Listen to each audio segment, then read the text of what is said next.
שלום לכנס קיימות וקהילה בירושלים. My name is Jonathan Moskovic. I'm currently working for the president of the French-speaking Brussels Parliament.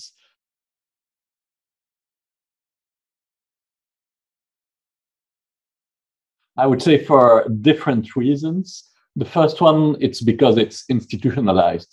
So far we know many different ad hoc citizens assemblies initiative, but there's a lack of follow-up, and then every single time we lose all the lessons learned.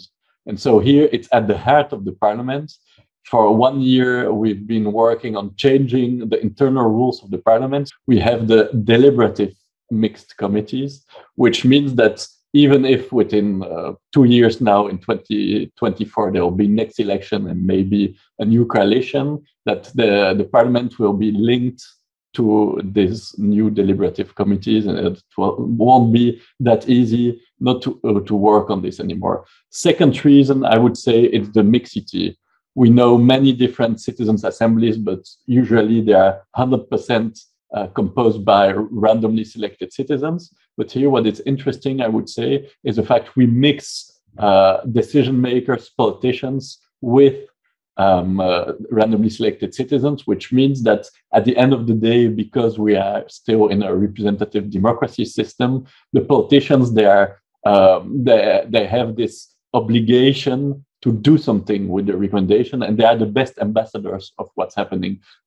Too often we see that citizens' assemblies, when they finish and they draft their recommendations, nothing's happening with the recommendation. And here we really have, in the internal rules of the parliament, a concrete journey of follow-ups, and politicians are working a lot in order to re-invite 9 months later the different members of the deliberative committee to explain them what happened with the different recommendations.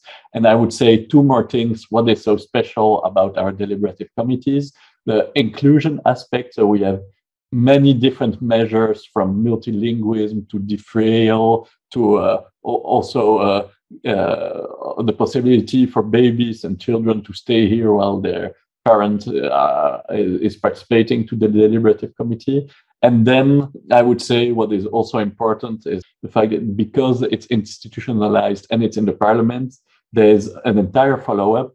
And what is special about the follow-up, it's not only the parliament, but the government itself has also an obligation within the 9 months to explain how they dealt with the different recommendations.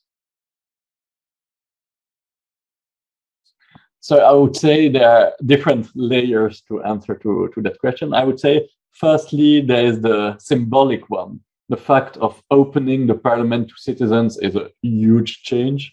The fact we already sent out 5 times 10,000 letters, so 50,000 residents in Brussels already received an invitation. So the symbolic part here is to say we all have a say in the decision making in Brussels, and the parliament is not only the house of the members of parliament, but of all the residents in Brussels. Second one, and that's also an important aspect, is concrete policy change.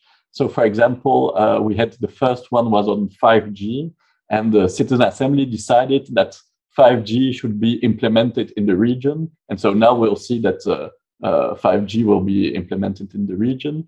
And it's still now, we started a bit more than 1 year ago, and you know that the decision-making system is quite longer than that, but we see in the different deliberative committees that there are new ideas emerging. Recently, we had a deliberative committee on citizens' participation in times of crisis.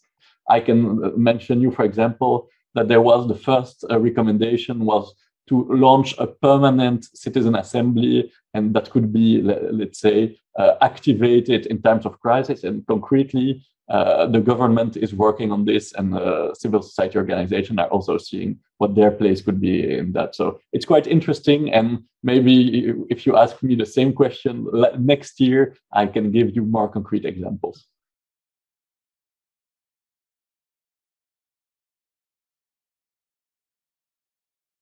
Positively. So we have, and that's also important, every single time we have evaluations.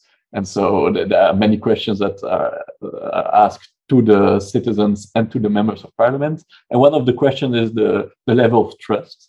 And we see that 9 out of the 10 participants have a higher level of trust after they participated than before.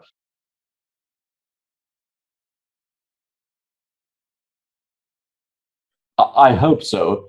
And we have a big advantage in the Brussels region, is that it's probably one of the only parliaments in Western Europe where we don't have extreme right members of parliament. And we see that it's, of course, good for the general health, for the democracy, but also for a mixed citizen assembly.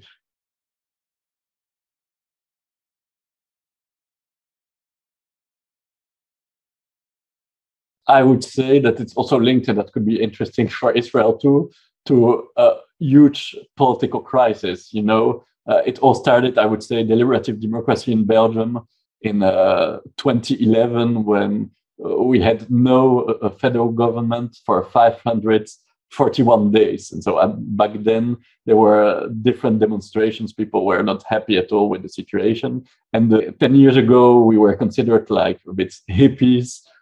People were even almost laughing when we were discussing random selection and deliberation. And today it's completely mainstream. It's so mainstream that even like more conservative parties that are in favor of it, we assessed the different political platforms of during last election, and basically from the extreme left to the extreme right and all the entire political spectrum is mentioning the importance of citizen assemblies. And so in 10 years' time, we came from a system where it was something nice to have to something that is key in the decision-making in Belgium. And it's not only in Brussels, maybe I should highlight that. It's in Brussels, but also within a few weeks in Wallonia and the federal, so Wallonia is a French-speaking part and in the southern part, and the national level is also dealing now with the opportunity to launch citizen assemblies and probably deliberative committees. So it's the mix between the sense that there's no other way. It's really a must-have citizens. There will be probably a big announce in Brussels when it comes to citizen assemblies and climate assemblies. So you should follow that. I cannot disclose this right now, but if you follow Belgian press, within a few weeks, there will be a big announcement when it comes to citizen assemblies and climate change. Thank you very much. תודה רבה, Jonathan. בבקשה, you are welcome. It was great hearing you.